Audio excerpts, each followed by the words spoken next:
بسم الله الرحمن الرحيم. السلام عليكم ورحمة الله، ومع فيديو آخر في درس حل المعادلات.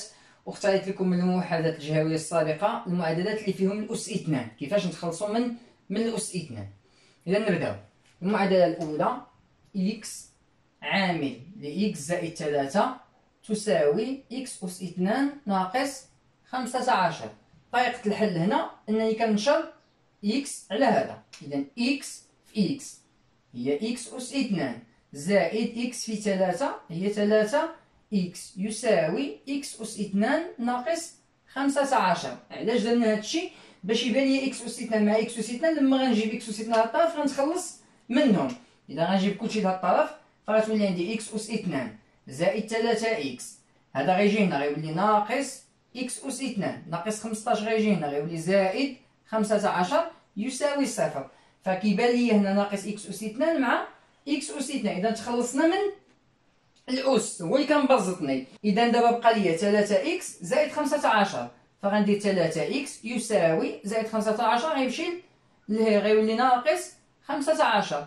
إذا إكس يساوي ناقص 15 مقسومة على 3 اللي هي ناقص 5. معادلة ثانية إكس ناقص 3 عامل ل2 إكس زائد 2 يساوي إكس أس 2 ناقص 9. المعادلة من هذا الشكل هذا ما يمكنش لك تنشر، لأن أنا نشرتي علاش غتحصل هنا إكس في 2 إكس هي 2 إكس أس 2. وهنا عندي غير إكس أس 2، إذا ما غيمشوش مع بعضياتهم. إذا هاد الطريقة هذه مبقاتش خدامة. هنا كتحلها بالتعميل، خصك تنتبه للمتطابقات الهامة. فإذا انتبهتي هذه هي المتطابقة الهامة الثالثة، أ أس 2 ناقص ب أس 2. إذا نعملوها، هاد الجهة اليسرى ما غنقيسهاش، والجهة اليمنى أ أس 2 ناقص ب أس 2 هي أ ناقص ب عامل ل أ زائد ب. شكون هو أ؟ هو إكس. إذا هنا إكس وهنا إكس. شكون هو ب؟ 3. إذا هنا 3 وهنا 3. هذا هو التعميل ديال هذه المتطابقة الهامة. دابا غنهز هادشي كامل نجيبو للطرف الأيسر، فغتولي عندي إكس ناقص 3 عامل ل 2 إكس زائد 2. هادشي كامل غنهزو فغنغير ليه إشاريو فغيولي ناقص إكس ناقص 3 إكس زائد 3. ما تبقى والو في الجهة اليمنى، إذا صفر. دابا كتلاحظو بان لي عامل مشترك إكس ناقص 3 إكس ناقص 3. فكندير إكس ناقص 3 عامل، لما تخلص هنا من إكس ناقص 3 بقى ليا 2 إكس زائد 2. إذا غندير هنا قوسين 2 إكس زائد 2. العملية عملية ناقص هذه. لما تخلصنا هنا من إكس ناقص 3 غيبقى ليا إكس زائد 3. إذا إكس زائد 3 ونسد القوس ونسد المعقوفة يساوي صفر. عملنا بالعامل المشترك. إذا إكس ناقص 3 هنا كنحيد الأقواس الدخلانيين. إذا غنخلي غير قوس معقوفة غنعوضها بقوس، وهاد الأقواس غنتخلص منهم. إذا هنا 2 إكس زائد 2، لأن القوس مسبوق بعملية زائد هنا فما غيرش والو. هاد القوس هذا مسبوق بعملية ناقص، فهاد الناقص غتدخل على هادو بجوج. إذا غتعطيني ناقص إكس ناقص 3 يساوي صفر، اللي هي إكس ناقص 3 عامل 2 إكس ناقص إكس هي إكس، 2 ناقص 3 هي ناقص 1 يساوي صفر. إيوا وهنا غيبان لكم الغرض من التعميل. الغرض من التعميل هو نلقاو الشكل أ في ب يساوي صفر، جداء يساوي صفر، معنى أن هذا يساوي صفر أو هذا يساوي صفر. إذا إكس ناقص 3 يساوي صفر أو إكس ناقص 1 يساوي صفر. هاد المعادلة صافي حليناهم في الفيديو الأول. إذا إكس يساوي 3 أو إكس يساوي 1. هادو محل هذه المعادلة. وهاد الطريقة هي اللي غتبقى تتكرر معنا بزاف في المعادلات الجايين إن شاء الله.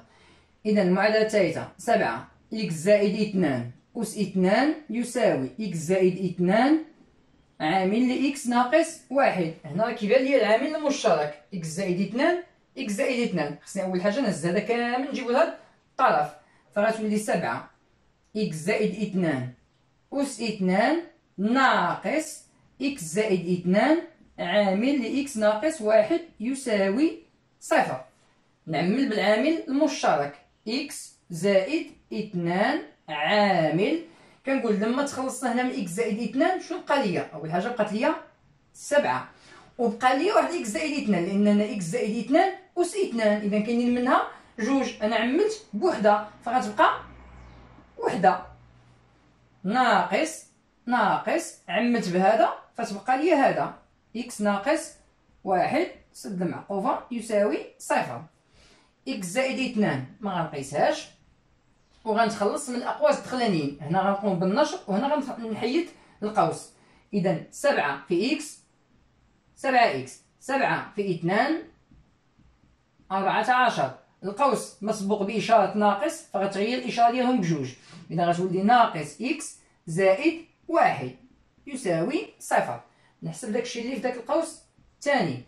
عندي 7 إكس ناقص إكس هي 6 إكس 14 زائد 1 اللي هي 15 يساوي 0.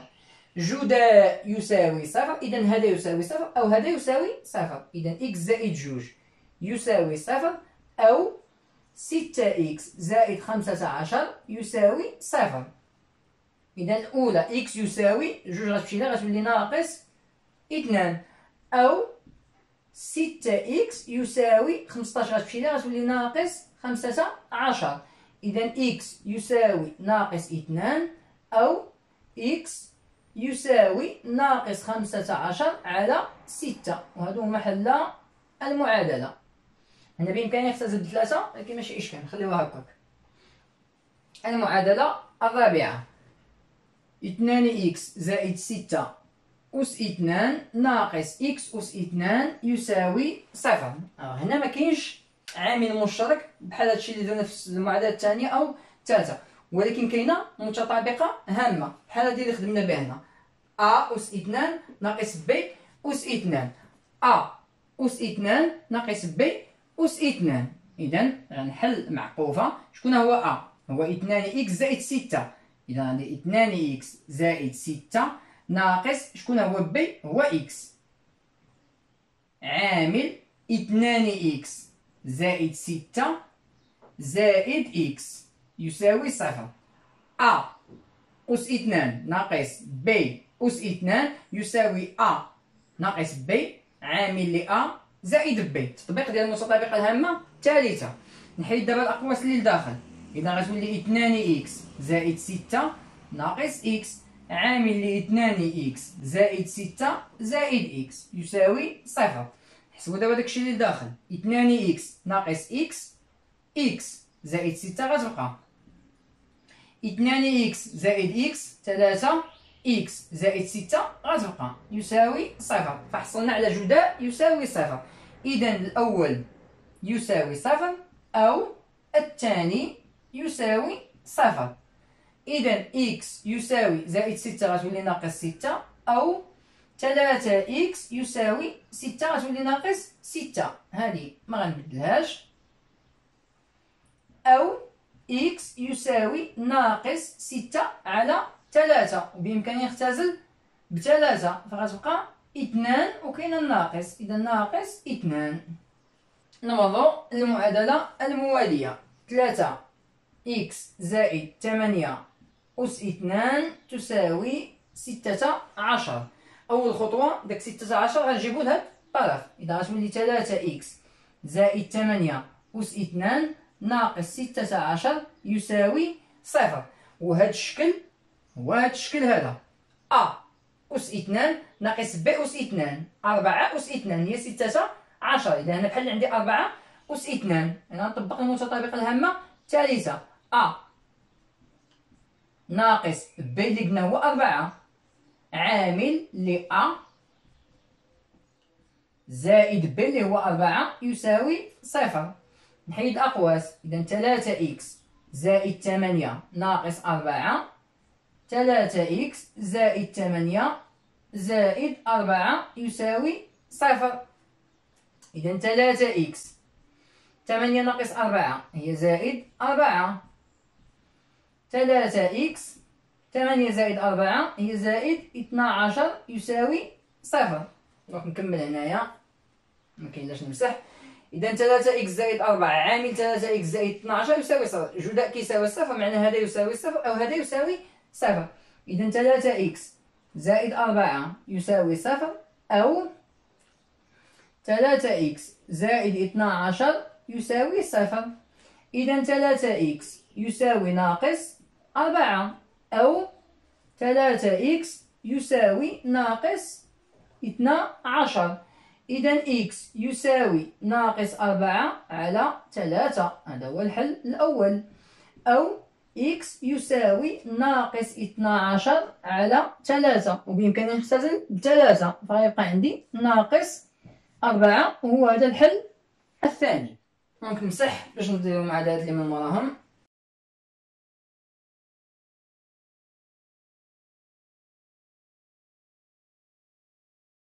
إذا المعادلة الموالية 2 إكس زائد 5 أس 2 يساوي إكس زائد 1 أس 2. باش تبان لي المتطابقة الهامة، الخطوة الأولى أنني نهز هذا نجيبو لها الطرف هذا، فغتولي 2 إكس زائد 5 أس 2 ناقص إكس زائد 1 أس 2 يساوي صفر. أ أس 2 ناقص ب أس 2، المتطابقة الهامة الثالثة، فغنطبقها. 2 إكس زائد 5 اللي هو أ ناقص إكس زائد 1 اللي هو ب، عامل 2 إكس زائد 5 اللي هو أ زائد إكس زائد 1 اللي هو ب، هادشي يساوي صفر. نحيد الأقواس لداخل. إذا 2 إكس زائد 5 قوس مسبوق بناقص، غنغير الإشارة ديالهم بجوج، والقوس الآخر فيه غير الزائد فما غنغيرش الإشارة. دابا نحسبو داكشي اللي داخل. 2 إكس ناقص إكس هي إكس، 5 ناقص 1 هي 4، 2 إكس زائد إكس 3 إكس، 5 زائد 1 6 يساوي صفر. جداء يساوي صفر، معنى هذا يساوي صفر أو هذا يساوي صفر. إذا إكس زائد 4 يساوي صفر، أو 3 إكس زائد 6 يساوي صفر. إذا إكس يساوي ناقص 4 مشى الطرف الآخر، أو 3 إكس يساوي ناقص 6 مشى الطرف الآخر. إذا إكس يساوي ناقص 4، أو إكس يساوي ناقص 6 على 3، نختزل ب3 غتبقى ناقص 2. المعادلة الموالية إكس ناقص 1 أس 2 زائد 3 إكس زائد 5 عامل لإكس ناقص 1 يساوي صفر. كيبان لي عامل مشترك، إكس ناقص 1 إكس ناقص 1. إذا إكس ناقص 1 عامل، هنا كاينين جوج لأن إكس ناقص 1 مضروبة في إكس ناقص 1، هذا هو معنى أس 2، عملت بوحدة غيبقى وحدة، زائد عملت بهذا فتبقى لي هذا 3 إكس زائد 5 يساوي صفر. إكس ناقص 1 ما غنقيسوش، وهنا غنحيد الأقواس الدخلانيين، فغتبقى لي إكس ناقص 1 زائد 3 إكس زائد 5 يساوي صفر. ما غيرنا حتى شي حاجة لأن هاد القوس مسبوق بزائد وهاد القوس مسبوق بزائد. إذا إكس ناقص 1 عامل، نحسب داكشي اللي داخل، إكس زائد 3 إكس هي 4 إكس ناقص 1 زائد 5 هي زائد 4 يساوي صفر. جداء يساوي صفر، معنى إكس ناقص 1 يساوي صفر، أو 4 إكس زائد 4 يساوي صفر.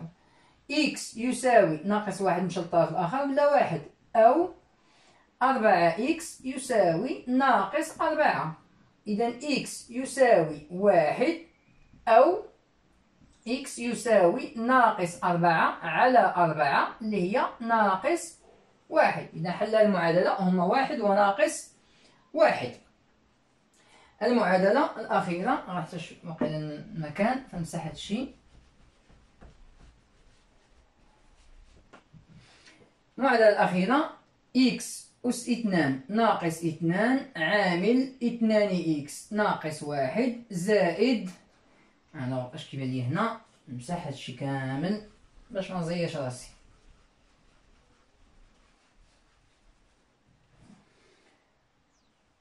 إكس أس 2 ناقص 2 عامل لواحد ناقص إكس أس 2 يساوي صفر.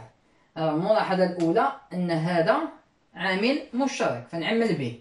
إذا إكس أس 2 ناقص 2 عامل غيشيط ليا بلا معقوفة، غيشيط ليا هذا، عملنا بهذا غيشيط ليا هذا. إذا 2 إكس ناقص واحد زائد عملنا بهذا فغيشيط ليا هذا. إذا واحد ناقص إكس أس 2 يساوي صفر. نحيد الأقواس من الداخل. إذا إكس أس 2 ناقص 2 عامل 2 إكس ناقص واحد، القوس مسبوق بزائد ما غيرش، وتا القوس مسبوق بزائد ما غنغيرش. إذا زائد واحد ناقص إكس أس 2 يساوي صفر. إكس أس 2 ناقص 2 عامل غيمشي ناقص واحد مع زائد واحد، فغيبقى عندي 2 إكس ناقص إكس أس 2 يساوي صفر. جداء يساوي صفر معنى أن هذا يساوي صفر أو هذا يساوي صفر. إذا إكس أس 2 ناقص 2 يساوي صفر، أو 2 إكس ناقص إكس أس 2 يساوي صفر. هذه معناها أن إكس أس 2 يساوي 2 ناقص 2 مشى للطرف الآخر.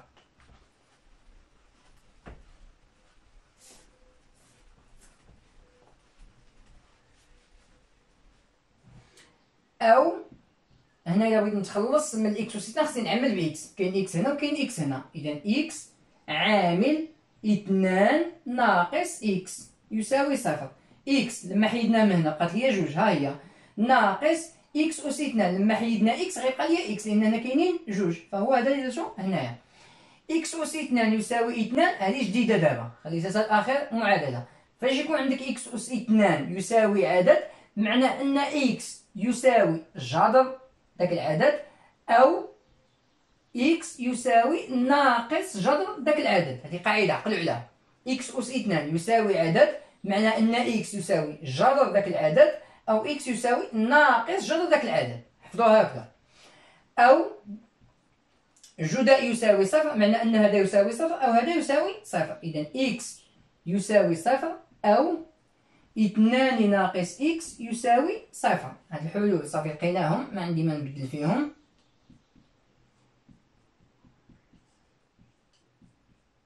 حتى هذا هنا دابا ناقص إكس غتبقى بلاصتها، وجوج غتمشي للطرف الآخر غتولي ناقص جوج.